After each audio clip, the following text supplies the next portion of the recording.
All right, Tommy, I'll take you back to last year, your first at West. You wind up 7-3 regular season. You go to Elder, get beat in the playoffs. But I got to believe that how critical was last year as a first step? Winning season, finishing upper echelon of the GMC, but making the postseason to kind of establish that for the future. Yeah, that was a huge step. That was the goal here, to get to the postseason, and it didn't go the way we wanted, but we played one heck of a Elder football team, obviously. But yeah, I think last year was definitely a step in the right direction. You know, in terms of the team, I think we've changed our mindset, things like that. And that all started last year, and obviously helped us get to the playoffs. And we're hoping to build off of that, you know, this year. Well, let's go back to week 1 of this year. I know you scrimmaged Coleraine, where you spent a lot of time and won a lot of games. But this was the opener. Yeah. How big setting the tone for this year and shutting out a team that, when you were there, had been accustomed to putting up 40-plus points on a regular basis. How big was it for this defense to get out of the gates like that? Well, it was huge. You know, they've got a great defense, so we knew we had to play our best defensively as well, and our defense just happened to be a little bit better than theirs on that night. But yeah, I mean, it was little weird, little surreal, you know, at times standing on that other sidelines. But yeah, when you play defense like that, you're going to beat a lot of good teams, and fortunately we've been doing that, you know, this year thus far. Well, really, defense, I know you're more accustomed to kind of that high-powered offense, and it's not like you've had a bad offense here this season, but boy, your defense has been really strong. I mean, a pair of shutouts, 7 points in the game against Fairfield. Only one team has gone in double digits. How important is that? Because as you well know, when you get to the postseason, even if you have an off night offensively, when you can bring it defensively every game, that's a big deal. Yeah, you know, I'm an offensive guy. I've been calling the offense for years, but I'm a firm believer that you put your best 11 dudes on defense. And the only guy I always tell my D coordinators that is off limits is the quarterback. So we got the guys out there that can run around. They run fast, they hit hard, and they fly to the ball. So that's the key. You know, it's the old adage, you know, everybody loves the points and things like that, but if you play defense, you're going to win a lot of football games. Now, this is a year like none other, obviously. We're already at week 6, and this is the final regular season game. How straight you guys, if according to JoeIdle.com, where they're not using the Harbin computer ratings to qualify teams for the postseason, it's still kind of a barometer for most. And going in, and I know you'll do everybody will seed prior to the final Friday night, but you're sitting at number 1.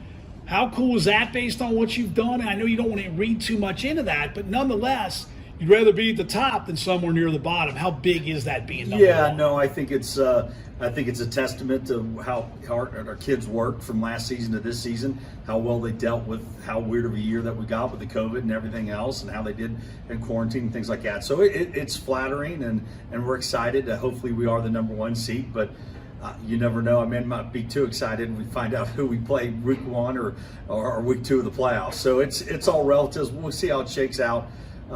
We're just excited to have the opportunity, and like I said, better to be up there higher in a seed than it is lower. So we're excited. Now, how strange is it? Coaches bemoan the Harbin computer ratings for years, right?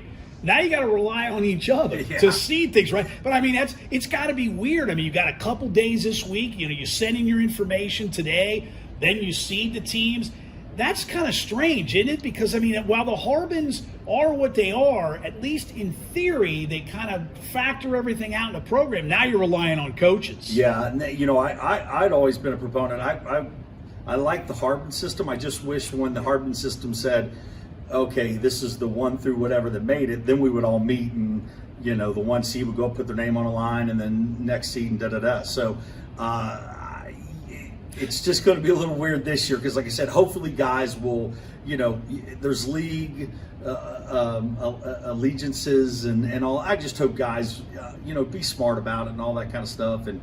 And there's loyalty to leagues, but I just hope guys are just smart about how they go about their voting. Well, you mentioned that. It's kind of funny because it's not like the basketball process where you can try to get in this bracket, avoid that team, or you get somebody early. And I guess you are right. You want to make sure that they vote in the manner that they should be seated, not to where it benefits that coach's best interest of their team, correct? Yeah, I would just say, you know, you know enough high school football that you know, vote it the right way, and however it shakes out, and just compete, you know, because if you're going to win the whole thing anyway, you got to beat really good teams anyway. So just go out and compete, but it'll be weird to see how it shakes out. Now, this is a strain. You guys have only had one home game. Obviously, Friday night against Mason will be your second. But should you maintain that number one spot, you, in theory, could be at home as long as you continue winning up until the state semifinals, so through the regional final. How different will that be? That's huge. That's actually the biggest bonus of the whole thing. That, you know, to think that you don't have to travel, that you get to stay home, and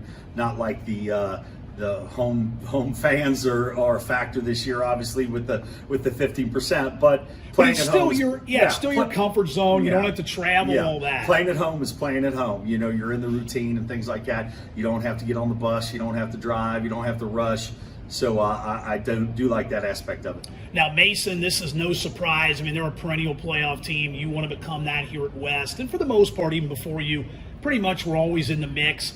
You know, what do they pose? Problems on Friday night? I mean, I know they probably, looking back at last week, probably thought they gave one away to Hamilton because they had some opportunities and didn't score. But Bryant Castner and the Comets always bring a solid team. Yeah, you're right. I mean, they're solidly coached. They're going to be in the right spots. You're not going to trick them, things like that. So you just got to execute, and then hopefully you can take care of the ball and things like that. And offensively, the same way. They're you know, they don't have a ton of weapons where they can take the top off the game and get over the top on you, but they want to run the ball. They want to establish the run. They got a great offensive lineman, and the running backs run hard, and the quarterback's solid in what he does, and he can run it as well. So they're going to be well coached. They're going to do the right things, and they're going to limit their mistakes. And we just got to hope that we can out-athlete them and take care of the football. Now, it's kind of become a Bolden family affair out here at West quickly. Your brother Dan is the director of football operations.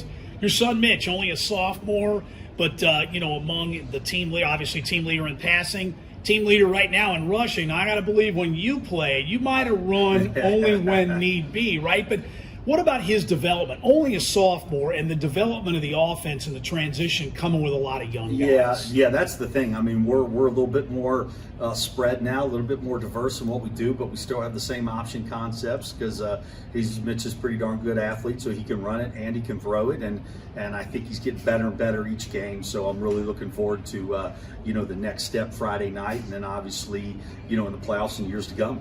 What's the theory at home? I know a lot of coaches with their sons when they're on a team, they have like, we will talk football, we won't talk football. How do you guys approach it? You know, pretty much in terms of the football here, we might talk a little bit about it in terms at home, but I let him initiate it and things like that.